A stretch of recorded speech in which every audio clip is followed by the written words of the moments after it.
So in that sense, you can say to the person, well, even though I've never done virtual worlds, I have easily convertible skills. Whether whether you're taking from RPGs or MMOs or serious games, doesn't matter. So coming from this RPG and MMO background, you understand that in a virtual world there has to be a balance between freedom and creativity, which can be accomplished by limiting the rules and having less defined goals. Now, if you guys are used to the walled garden kind of approach, you're going to have to get away from that in virtual worlds. You can get in a virtual world you can get walk-in traffic. I mean, people can discover you, and they look at this activity that they want to join. Now, the other thing is, you can also say that, and this is in defense of games, is that there has to be rules. There has to be sufficient structure, give a sense of place, and goals that facilitate the competition, or at least a sense of direction. So you want to fudge those words a little bit. I mean, because if you say to certain people, and it sounds too complex, then they're not going to buy into it. Like Eve has, does Eve have a 150-page backstory to it? I mean, it's not going to fly here. It's not to say that people, that you can't have a backstory, but it can't be as complex as that. Now, this came from Ruben Steiger of millions of us. He said, by embracing game mechanics, and you always want to come back to the money with these people, by embracing game mechanics, you will have something to offer that is probably more market-friendly.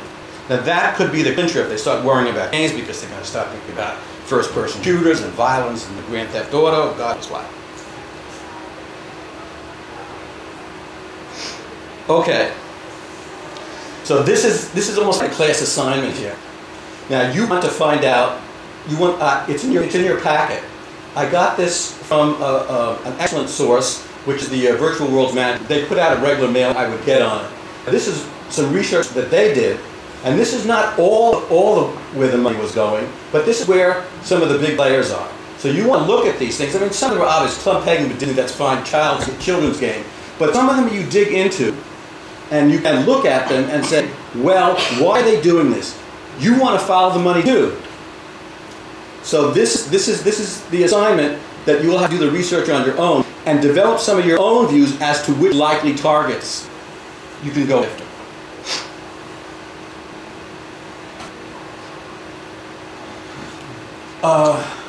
Okay. Well, the other thing is, just because you're going for a game, it doesn't mean that the whole question about in marketing is audience. I don't care whether it's teens or tweens or stuff. This was a study. Some of you have it in your back and some of you don't, because our poor little printer couldn't take the strain.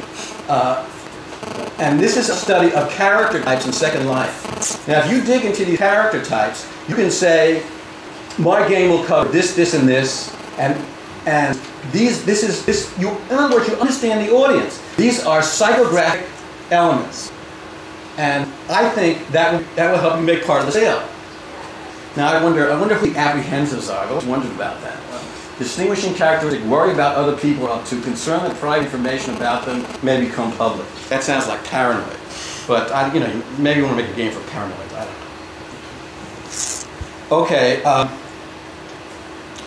Now, besides expressing confidence, I use that word a lot, but I think it's important in selling.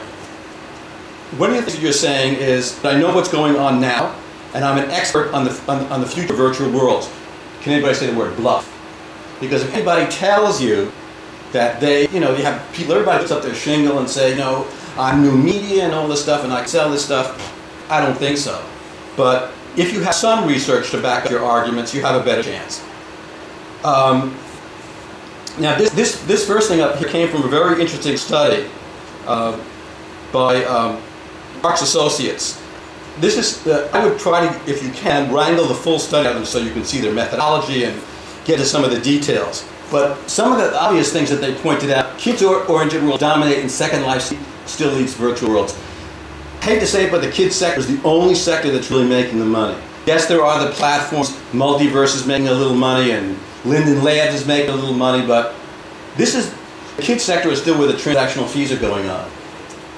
Now, this is a study, good point to this, and plug yourself in here. Virtual worlds need to provide activities and purposes to sustain interest and participation. Well, who else can do that but game developers? So this is some future stuff. 6 to 8 million users. in virtual world next 12 months. Weekly active users will go by 2 to 3 million next 12 months. And there are experiments with interoperability. Now this here came directly from GDC. This is all from Ruben Zeiger, and these are some trends that, say you don't want to go building the full virtual world route, the social networks are going to become advertised. So, whether it's Facebook, MySpace, I don't know about LinkedIn, but, they're all going to start applying avatars. So that is a factor that you can consider. And I wrote an article on the subject, which I think people become more avatar they become double with a representation. I think it's a transitional step. So, there's some companies that are doing it. There's Crazy Talk, there's obviously Webkins, and I met this company called Cyber Extruder, and what they allow you to do is put your face on your avatar and export it. Virtual worlds aren't plugging into those that will start to adapt more social network features. That's obvious. We're going to see a higher-end TV conceived, higher-end tie-ins. Now, that's the tie-in thing, as John could attest to. There are problems with it, but it's going to have some effect, particularly among the teen crowd. I mean, there was a presentation at Virtual World 08, which I thought was rather interesting. They had a tie-in with Gossip Girl.